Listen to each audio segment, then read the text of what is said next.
Isang mapagpalang araw muli sa atin mga ka-voltage at meron na naman akong panibagong customer at ang pare-repair nila sa akin ay isang ref. Ang issue po nito mga ka-voltage ay nasaksak po ng may-ari yung evaporator niya. Nagdi-defrost po daw siya. So ngayon ang kapal po daw ng ice di niya matanggal. Siguro ginamitan niya po daw ito ng kutsilyo, yung pointed metal. Kaya yan nga po, nasaksak niya nga po itong evaporator niya. Nagkaroon ng leak. Sumingaw po daw. Ang gulat nga po nila nan dahil kasi nga daw tumagas po daw yung pressure. Yung pressure dyan sa mismong evaporator or yung freon sumingaw. Ngayon nga po, ang ginawa na nila dito, tinapalan po daw nila to ng tinapalan nila kasi nakita ko rin po, may tapal din po nung chinek up ko. Tinanggal ko na alam po yung tapal na yan. Kasi nga po, tatapalan ko ng panibagong pandikit ho talaga sa sa evaporator. Yung binebenta po talaga ito sa mga refrigeration supply, yung pandikit na to.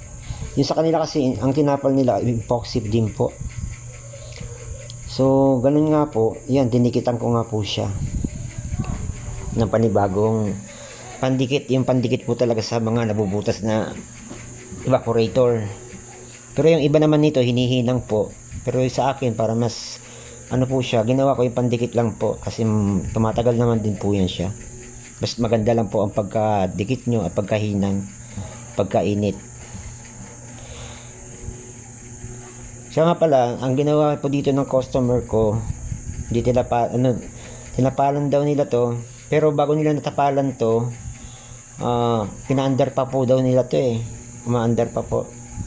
So naisip ko, sabi ko sa customer, matagal ba nila pina-under yung after na nabuta? Sabi ng customer, matagal daw kasi tinesting pa daw nila Tapos ngayon ang nangyari, sa kanila tinapalan daw ng pandikit, yung epoxy ata yung tinapal nila na yun, yung tinanggal ko. So naisip ko, pina-under nila to ng baka nakahigop ng tubig yung makina nito kasi may butas na nga to, tapos pina-under pa nila. Yung time na yun nagdi-defrost siya, siyempre maraming tubig na na-stuck dyan sa evaporator. Inisip ko na baka na kahigop ng tubig yung motor nito. So ang ginawa ko muna po, tinapalan ko muna po itong evaporator nya bago ko po tinesting yung makina. Bago ko po pina-under yan. Ginawa ko po dyan, pinutol ko muna po yung suction yan at saka ko po pinalasing para matanggal ho lahat ng dumi sa loob, tsaka yung tubig alam ko nakahigop po yan kaya nga chinek ko nga po yung yung motor nya, na nga po, ayaw na umaandar po ang makina niya, kaso nga lang ang problema, walang inilalabas na hangin, wala siyang high side, hindi na rin humihigo pero umaandar ang makina. Pero ayaw magbuga ng hangin. So wala na siyang high side, pati low side niya ayaw na rin humigop. So kinausap ko nga si customer, na sabi ko napapalitan namin ng motor.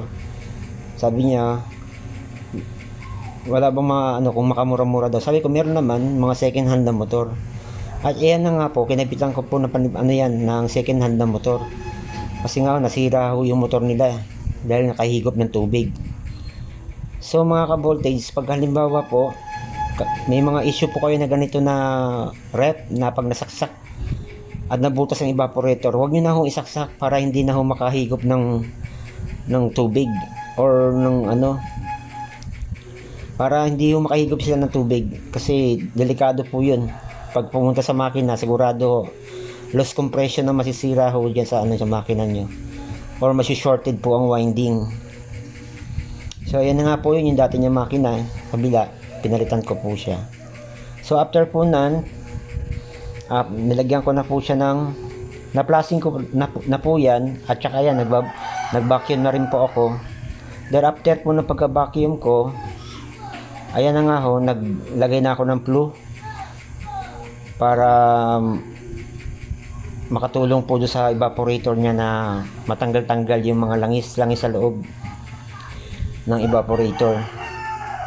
Pero nalinis ko na po yung evaporator niya, na flushing ko na rin.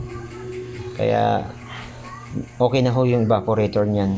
Tapos yung motor niya okay na rin kasi second hand. Kahit second hand siya pero okay naman po yung makina. Ayan na nga po, naglalagay na ako ng flue niyan. After po niya, magkakarga na po ako ng refrigerant.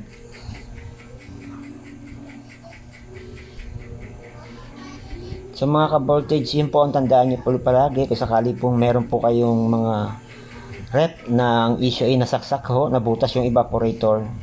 After po ng pagkabutas ho, huwag nyo na ho talagang isaksak kasi mas malalaki ho ang gastos nyo.